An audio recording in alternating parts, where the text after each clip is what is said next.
semuanya, selamat datang di segmen Kedup. Nah, perkenalkan saya Najwa Aura Syisha Angelin. Kali ini saya sebagai host di podcast segmen kali ini. Nah, kebetulan di kesempatan kali ini kita bakal bahas masalah di sekitar kita yang kedengarannya sih kecil ya, tapi sebenarnya masalah tersebut itu berdampak sangat besar. Nah, yaitu permasalahannya yaitu mengenai sampah. Pastinya kita pernah dengar kan, entah dari sosmed maupun dan secara langsung. Nah, ngomongin sesuatu yang lumayan serius ini, enaknya bareng orang yang expert kan? Maka dari itu, yuk kita sambut narasumber kita kali ini, yaitu Mika Fatma. Hai guys, aku Mika. Jadi alhamdulillah akhir-akhir ini aku lagi bahagia banget. Aku juga alhamdulillah sehat. Dan hari ini lebih bahagia lagi karena diundang ke podcast ternama se-Indonesia, ngalahin podcast-podcast lainnya, yaitu podcast Kedup. Aku itu jujur akhir-akhir ini lagi sibuk banyak banget. Kayak aku lagi volunteer, terus aku juga lagi menekuni hobi aku yang tentang kreativitas sampah dan lain-lain, banyak banget. Aku juga lagi suka olahraga, banyak segala macam. Tapi khusus buat Kedup, aku menyempatkan diri di sela-sela kesibukan aku. Semoga nih ya para penonton sehat, walafiat, bahagia, kaya raya, sejahtera, pokoknya semua doa positif buat kalian. Dan guys, kalau kalian tahu, aku seneng banget bukan cuma karena Kedup, tapi Najwa Aurora ini kita doa banget ketemu. Intinya guys, semua kalian juga lagi bahagia dan hidup sesuai dengan harapan kalian, ekspektasi kalian, semuanya berjalan dengan lancar. Amin, amin, ya rabbal alamin. Nah, semoga para penonton di rumah juga ketika menonton video ini juga dalam keadaan sehat walafiat ya. Nah, yang belum tahu siapa sih itu Kak Mika? Jadi sebenarnya Kak Mika itu adalah teman saya sendiri. Temenan guys. Tapi jadi sangat peduli nih dan paham banget tentang isu-isu sampah. Nah, boleh diceritain gak nih Kak tentang awal mula tergerak untuk mulai mempelajari mulai aksi penanggulangan atau juga penanganan sampah ini? Oke guys, jadi awalnya itu aku kurang tertarik sama alam jujur. Aku lebih tertarik sama isu-isu tentang hewan ataupun manusia. Tapi pas SMP aku pernah lihat video, jadi ada kayak ikan-ikan atau penguin yang kan harusnya di laut gak ada apa-apanya nih, gak ada sampah. Tapi mereka itu kayak akhirnya bisa terbunuh dan lain-lain karena ada kayak sampah kaca ataupun sampah-sampah yang lainnya. Terus kebetulan aku juga suka banget sama kucing. Nah, aku itu pas itu lihat jadi kayak ada video kucing kayak ada kaca gitu nancep gitu di tangannya. Dan aku kayak, iya ya, masa aku peduli sama hewan dan manusia tapi aku gak peduli sama alam. Maka dari itu aku mulai deh peduli sama alam dan lain-lain. Dengan salah satunya hal yang paling simpel yaitu sampah. Karena kan sampah bisa aku kontrol di kehidupan aku sehari-hari dan aku juga bisa ngasih tahu ke orang lain gitu sih. Terima kasih Kak Mika atas ceritanya. Menarik banget ya ceritanya, dari awalnya yang mungkin kurang peduli hingga akhirnya sampai sangat peduli. Nah Kak, dari postingan yang Kakak share di sosmed Kakak baru-baru ini, itu tuh gimana sih cara kerjanya dan sebenarnya gimana cara efektif untuk menangani sampah? Jadi yang aku share itu kemarin ada program di mana kita itu mengubah sampah menjadi barang yang berguna, yang lebih bernilai, yaitu bensin atau BBM bisa disebutnya. Nah itu digunakan untuk ya biasanya lebih tadinya kan sampah kan gak bernilai, bahkan bisa kayak mencemar lingkungan, tapi diubah menjadi BBM yang lebih berguna, lebih bernilai, dan tentunya BBM yang dihasilkan itu tidak seperti BBM lainnya, jadi lebih intinya tuh lebih menyatu dengan alam dan tidak merugikan BBM lain. Itu terbuat dari mesin pirolisis dan proses waktunya kurang lebih 2-4 jam gitu sih. Wih, keren banget sih Kak. Nah, bisa jadi lebih ramah lingkungan dan juga kreativitasnya itu benar-benar di luar nalar banget sih. Iya, makasih banget ya. Jadi teman-teman harus juga kayak mungkin mulai lebih peduli sama lingkungan, dan kalau bisa anak-anak muda biar kalian dapat sertifikat prestasi yang macam-macam, jangan lupa nih kalian berinovasi dan coba buat kayak ya setidaknya membantu isu-isu yang ada di sekitar kita. Ya, bener banget itu Kak Mika. Nah, ini tuh hanya ada di Jogja saja atau mungkin di daerah-daerah lain pun juga ada. Soalnya tadi kan aku dan tim juga research dan ada yang namanya itu shuttle Sitol Jogja. Nah, kira-kira apa sih bedanya shuttle tersebut dengan shuttle-shuttle yang lainnya? Jadi sebelum kalian mengenal apa itu shuttle Sitole, jadi shuttle Sitole itu adalah sebuah bus layanan masyarakat di mana berkecimpung di dunia wisata nih. Wisata kalau misal nih di Jogja kan banyak turis-turis gitu. Nah nanti si turis-turis itu bisa membayar sepertian itu dan nanti akan naik shuttle Sitole ini untuk mengelilingi Jogja. Jadi namanya itu shuttle Sitole. Nanti kalian bisa lihat di uh, dokumentasi yang aku berikan. Nanti editor akan tolong ya, Yes, editor ya, ini tolong ya, tolong. Dokumentasinya. Ting.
Kalau bisa balap kan?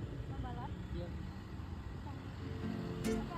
Sebelah dari kiri nggak boleh, dari kiri boleh, dari kanan boleh.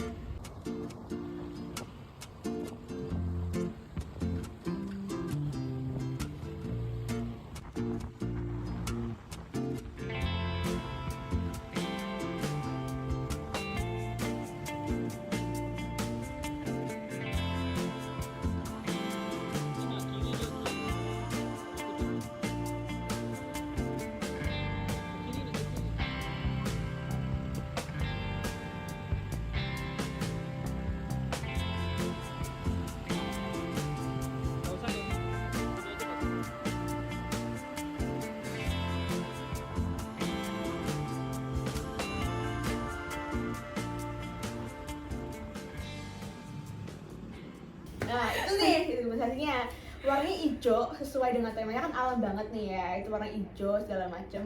Nah, si tole ini bedanya sama si tole lainnya, si tole ini menggunakan BBM yang tadi aku bilang, yaitu BBM yang terbuat dari sampah.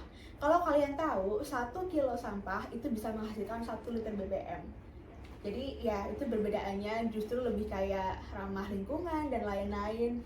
Dan yang pasti sangat menginspirasi. Jadi ya bisa dibilang lebih keren sih daripada hal lainnya. Jadi jangan lupa dukung satu si Tole. Wow, ini ilmunya tuh beneran apa ya, kayak diterapinya itu harus di seluruh penjuru dunia ya kak. Bakal gokil sih ini tentang satu sital ini. Tapi nih kak, tentunya ada proses yang harus dijalani buat mengubah dan bahkan menambah nilai dari sampah plastik ini. Gimana sih kak prosesnya? Sebelum menjawab proses gimana, aku izin buat lihat ini ya guys. Soalnya kan aksi lebih penting daripada teori. Jadi yang penting aku bisa aksinya, teorinya sih nanti kita pikir-pikir dulu.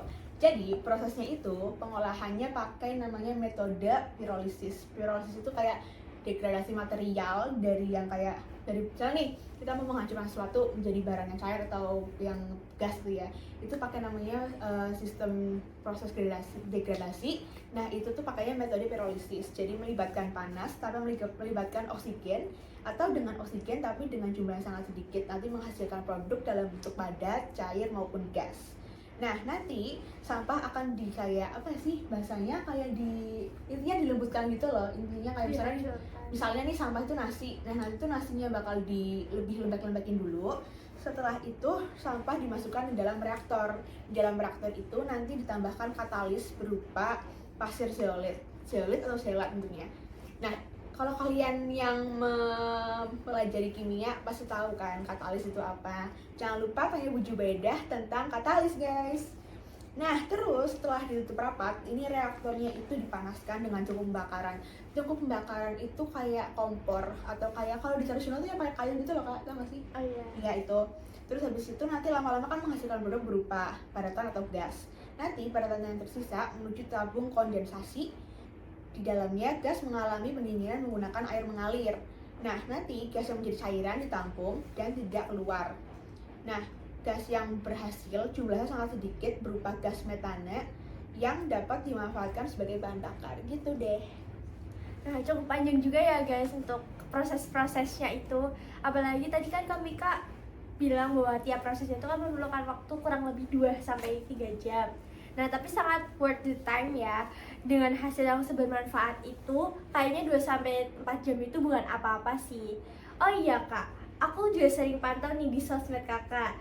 Dan ternyata kak Mika ini penggemar seni juga ya. Jelas. Kira-kira ada nggak sih kak karya seni yang kakak suka banget dan berasal dari daur ulang sampah? Kan ada nih yang kerajinan gitu kan kak. Nah, Ya banyak banget sih. Nih ya guys, kalau kalian lihat, kalian nggak bisa lihat karena nggak masuk frame. Tapi aku punya beberapa bunga yang itu tuh dari plastik. Plastiknya itu bisa kita dapatkan dari yang namanya sampah-sampah. Jadi nggak perlu beli yang kayak mahal banget. Kalian tahu kan di online shop itu harganya sampai kayak 70.000 satu tangkai segala macam. Nah kalau kita pinter-pinter mengelola dan kita itu punya kreativitas yang tinggi, kita bisa mengubah itu tuh menjadi hal yang lebih bernilai dan bahkan itu bisa jualan.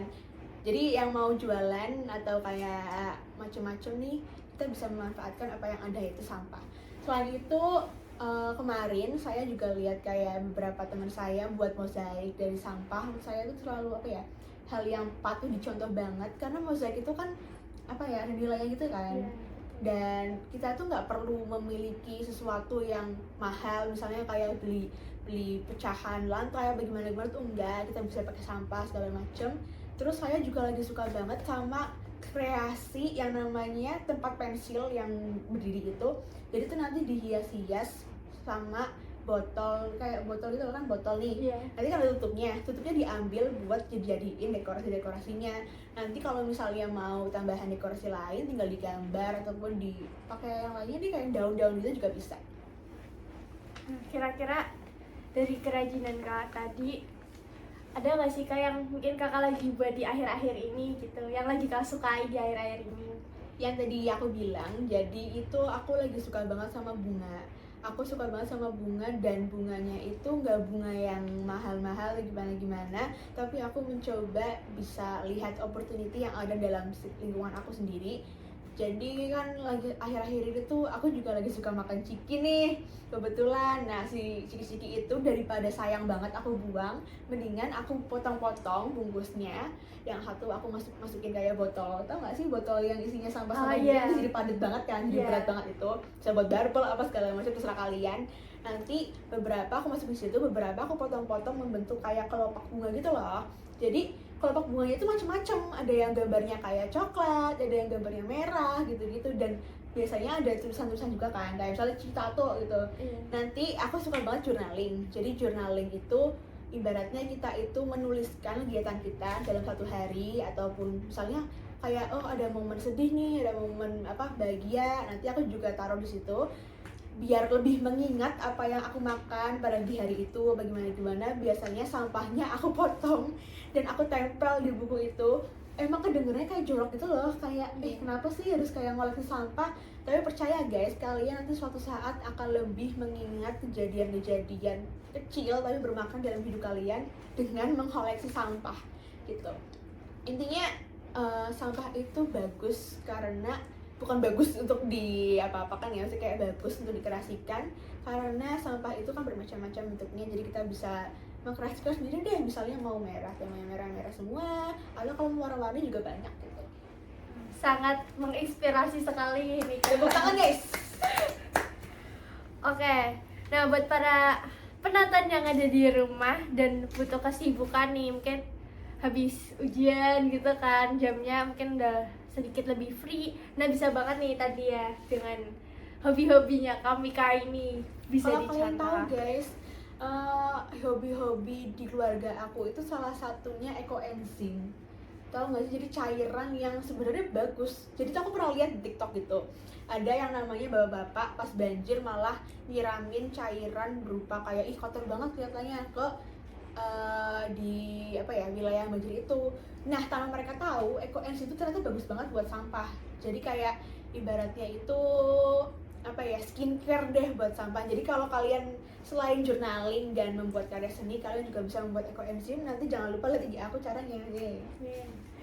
Oh ya, terus mungkin buat teman-teman yang mungkin di rumah ini ya kayak suka menanam gitu ya Kak, ini dari sisa-sisa makanan itu bisa dijadiin kompos gitu kan Kak? Iya, kalau kalian tahu pas zaman kita TK atau SD itu kan banyak banget kayak tugas, tau nggak sih yang biji tomat misalnya, biji tomat diambilin terus nanti kita tanam sendiri, tumbuh sendiri. Itu tuh walaupun terkesan kayak ribet, tapi percayalah itu sangat seru, dimana kayak kita melihat sendiri prosesnya gimana, kita tahu susah senengnya kayak memelihara tanaman gimana. Jadi worth to try, dan insya Allah bakal jadi pahala juga buat kita karena kita baik sama alam.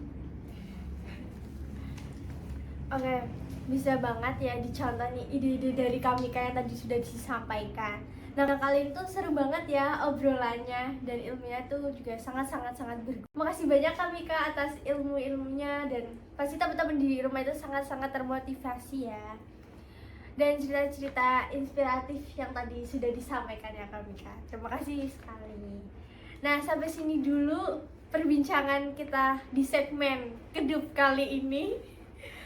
Buat teman-teman di rumah jangan lupa untuk terus pantengin segmen-segmen kita ini, terutama di segmen Kedup ini ya. Oke, terima kasih Kamika. Bye. Jangan lupa like, comment, subscribe, dan follow IG Semansa Official. Follow IG kita juga boleh, namanya apa? Bercanda guys, tapi kalau mau follow beneran nggak apa-apa, kita terbuka. Dan kalau mau tanya tentang sampah, tanya ke kita karena kita adalah master sampah.